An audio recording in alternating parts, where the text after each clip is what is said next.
নমস্কাৰ বন্ধুসকল মোৰ এই ইউটিউব চেনেললৈ আপোনালোকক সকলোকে স্বাগতম জনাইছোঁ। আজি আমি কথা পাতিম আপুনি কেনেকৈ গুগল পে ব্যৱহাৰ কৰিব। গতিকে যিসকলে গুগল পেৰ ব্যৱহাৰ ভালদৰে জানে তেওঁলোকে আজিৰ এই ভিডিঅ'টো চাই সময় নষ্ট কৰি লাভ নাই। আৰু যদিহে আপুনি গুগল পেৰ ব্যৱহাৰ নাজানে বা গুগল পেৰ ব্যৱহাৰ আপুনি জানিব বিচাৰিছে তেতিয়াহ'লে আজিৰ এই ভিডিঅ'টো আপোনাৰ বাবে। বন্ধুসকল আপোনাৰ মোবাইলত যদি গুগল পে এপছটো ইনষ্টল নাই তেতিয়াহ'লে আজিৰ এই ভিডিঅ'টো আপুনি চোৱাৰ পিছত ধুনীয়াকৈ আপুনি গুগল পে ইনষ্টল কৰিব পাৰিব। লগতে গুগল পেৰ জৰিয়তে আপোনালোকে ডাইৰেক্ট বেংকৰ পৰা টকা ট্ৰেন্সফাৰ কৰিব পাৰিব। গুগল পেৰ দ্বাৰা আপুনি ঘৰত বহি মোবাইল ৰিচাৰ্জ কৰিব পাৰিব, ঘৰত বহি বিদ্যুতৰ বিল পৰিশোধ কৰিব পাৰিব, লগতে ট্ৰেইনৰ টিকেট, ফ্লাইটৰ টিকেট আদি ঘৰত বহি কাটিব পাৰিব। লগতে গুগল পেৰ জৰিয়তে আপুনি বিভিন্ন ধৰণৰ সহায় সুবিধা লাভ কৰিব। সেয়েহে ভিডিঅ'টো আৰম্ভ কৰাৰ আগতে আপোনালোকক সৰু অনুৰোধ, যদিহে ভিডিঅ'টো ভাল লাগে তেতিয়াহ'লে ভিডিঅ'টোত এটা লাইক কৰক, আৰু যদিহে মোৰ চেনেলটোলৈ প্ৰথমবাৰৰ বাবে আহিছে তেতিয়াহ'লে মোৰ চেনেলটো ছাবস্ক্ৰাইব কৰি দিয়ক, যাতে মই দিয়া এনেকুৱা ধৰণৰ প্ৰতিটো ভিডিঅ' আপোনালোকে আগতীয়াকৈ পায়। তেতিয়াহ'লে আৰু সময় নষ্ট নকৰি বলকচোন আমি ভিডিঅ'টোৰ পিনে আগবাঢ়োঁ। এতিয়া ফাইনেলি মই মোবাইল স্ক্ৰীনত আহি গ'লোঁ, আৰু আপোনালোকে গুগল পে এপছটো ডাউনলোড দিবলৈ হ'লে প্ৰথমতে আপোনালোকে প্লে ষ্ট'ৰত যাব লাগিব। সেয়েহে মই প্লে ষ্ট'ৰত ক্লিক কৰিছোঁ। প্লে ষ্ট'ৰত ক্লিক কৰাৰ পিছত আপোনালোকে ইয়াতে চাৰ্চ বাৰত টাইপ কৰিব লাগিব গুগল পে। মই চাৰ্চ বাৰত গুগল পে বুলি টাইপ কৰি দিলোঁ। তাৰপিছত টাইপ কৰি দিয়াৰ পিছত আপোনালোকৰ সন্মুখত এনেকুৱা ধৰণে এটা গুগল পেৰ এপছ অ'পেন হৈ আহিব। প্ৰথমতে যিটো এপছ আহিব সেইটোৱে আপোনালোকে ইনষ্টল কৰি ল'ব। সেয়েহে মই ইনষ্টলত ক্লিক কৰিলোঁ, আৰু ইনষ্টলত ক্লিক কৰাৰ পিছত আপোনালোকে ইয়াতে অলপ সময় ৰখিব লাগিব। যেতিয়ালৈকে আপোনালোকৰ গুগল পে এপছটো ডাউনলোড নহয় তেতিয়ালৈকে আপোনালোকে অলপ সময় ৰখিব লাগিব। গতিকে এপছটো ডাউনলোড হৈ আছে, আপোনালোকে অলপ সময় ৱেইট কৰিব।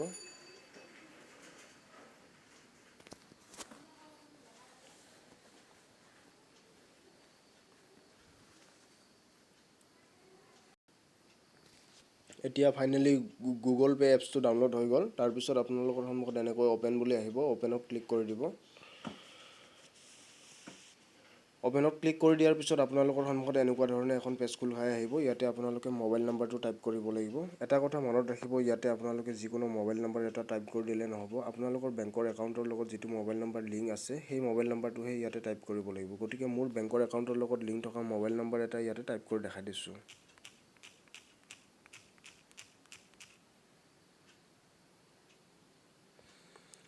ইয়াতে বেংকৰ একাউণ্টৰ লগত লিংক থকা মোবাইল নাম্বাৰটো টাইপ কৰাৰ পিছত ইয়াতে কণ্টিনিউ বুলি লিখা আছে, কণ্টিনিউত ক্লিক কৰি দিব। কণ্টিনিউত ক্লিক কৰি দিয়াৰ পিছত আপোনালোকৰ ইমেইল আইডিটো চিলেক্ট কৰি ল'ব। ইমেইল আইডিটো চিলেক্ট কৰাৰ পিছত ইয়াতে তলত একচেপ্ট এণ্ড কণ্টিনিউ ইয়াতে ক্লিক কৰি দিব।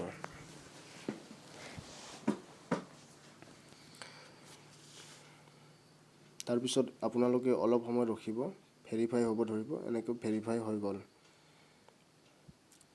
আৰু এটা কথা মনত ৰাখিব আপোনালোকে, মানে মই গুগল পে এপছটো বহুত আগৰ পৰাই চলাই আছিলোঁ, আৰু তেতিয়াই মই বেংকৰ সকলোবোৰ ডিটেইলছ এই এপছটোত ভৰাই দিছিলোঁ। কিন্তু আপোনালোকে যদি নতুনকৈ গুগল পে এপছটো ডাউনলোড দিয়ে তেতিয়াহ'লে আপোনালোকে আপোনালোকৰ বেংকৰ ডিটেইলছবোৰ ভৰাব লাগিব, কাৰণ সেইবোৰ অপশ্যন মোৰ তাতে অহা নাই, কাৰণ মই আগতে সেইবোৰ ডিটেইলছ ভৰাই থৈ দিছিলোঁ। আপোনালোকে ইয়াতে বেংকৰ একাউণ্ট নাম্বাৰটো টাইপ কৰিব লাগিব। তাৰপিছত আপোনালোকে আপোনালোকৰ ATM কাৰ্ডৰ শেষৰ 6টা নাম্বাৰ টাইপ কৰিব লাগিব। তাৰপিছত আপোনালোকৰ ৰেজিষ্টাৰ মোবাইল নাম্বাৰটো টাইপ কৰিব লাগিব। যিহেতু মোৰ ইয়াতে সেইখিনি অপশ্যন অহা নাই, সেইখিনি আপোনালোকে টাইপ কৰি ল'ব। তাৰপিছত আপোনালোকে ইয়াতে ক্লিক কৰি দিব। ইয়াতে ক্লিক কৰি দিয়াৰ পিছত এলাও অপশ্যনত ক্লিক কৰি দিব। ইয়াতে আপোনালোকে সকলোবোৰ পাৰ্মিশ্যন এলাও কৰি দিব।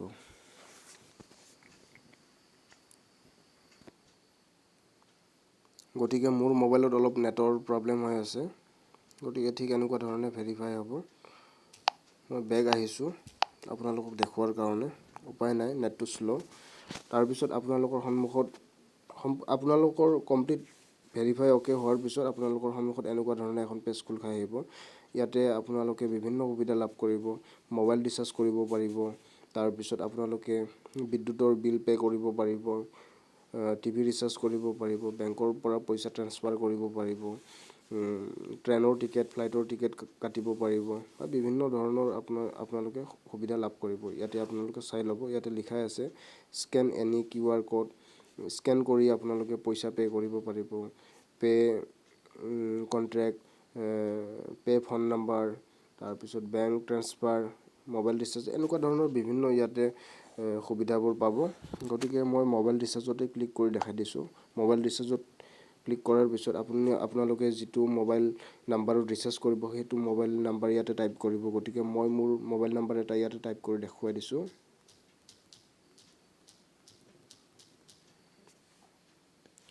এনেকৈ টাইপ কৰি দিয়াৰ পিছত ইয়াতে ক্লিক কৰি দিব ইয়াতে ক্লিক কৰি দিয়াৰ পিছত ঠিক এনেকুৱা ধৰণে এখন পেজ খোল খাই আহিব ইয়াতে আপোনালোকে ৰিচাৰ্জটো সিলেক্ট কৰিব আপুনি যিমান টকা ৰিচাৰ্জ ভৰাই হেতু সিলেক্ট কৰিব গতিকে প্ৰথমতে 239 আছে 239 টোতে মই ক্লিক কৰি দিলোঁ 239 টোত ক্লিক কৰি দিয়াৰ পিছত ইয়াতে তলত যেটো অপচন দেখা পাইছে আপোনালোকে এক্টিভ একাউন্ট ইয়াতে এক্টিভ একাউন্টত ক্লিক কৰিব তাৰ পিছত কন্টিনিউ কৰি দিব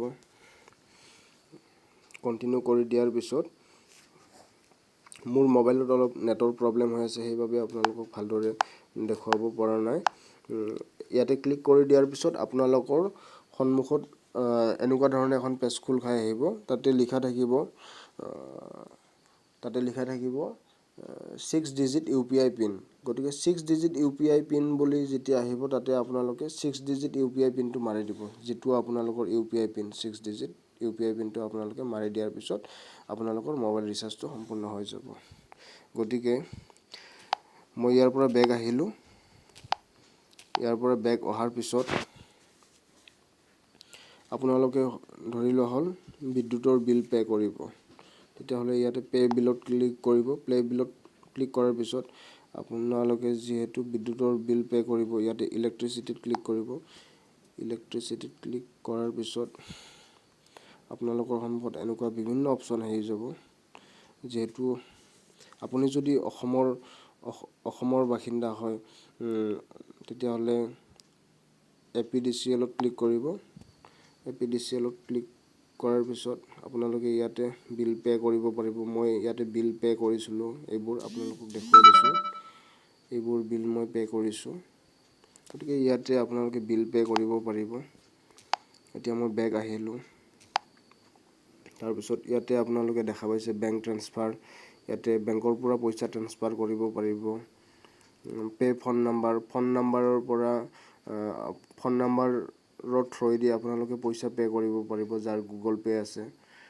ঠিক এনেকুৱা আৰু ইয়াতে স্ক্যান এনি QR কোড বুলি লিখা আছে আপোনালোকে স্ক্যান কৰি পইচা পে কৰিব পাৰিব এনেকুৱা বিভিন্ন ধৰণৰ আপোনালোকে সুবিধা লাভ কৰিব গতিকে আজিৰ ভিডিওটো এইখিনিয়ে আছিল যদি আপোনালোকৰ কিবা বুজি পোৱাত অসুবিধা হৈছে তেতিয়া হলে মোক কমেন্ট কৰি জনাব মই আপোনালোকক ৰিপ্লাই দিয়াৰ চেষ্টা কৰিম গতিকে আজিলৈ এইখিনিয়ে যদি ভিডিওটো ভাল লাগে ভিডিওটোত এটা লাইক কৰি দিয়ক আৰু এনেকুৱা ধৰণৰ ভিডিও পুনৰ পাবৰ বাবে মোৰ চেনেলটো সাবস্ক্ৰাইব কৰি দিয়ক যাতে মই দিয়া এনেকুৱা ধৰণৰ প্ৰতিটো ভিডিও আপোনালোকে আগতীয়াকৈ পায় গতিকে আজিলৈ এইখিনিয়ে বাই বাই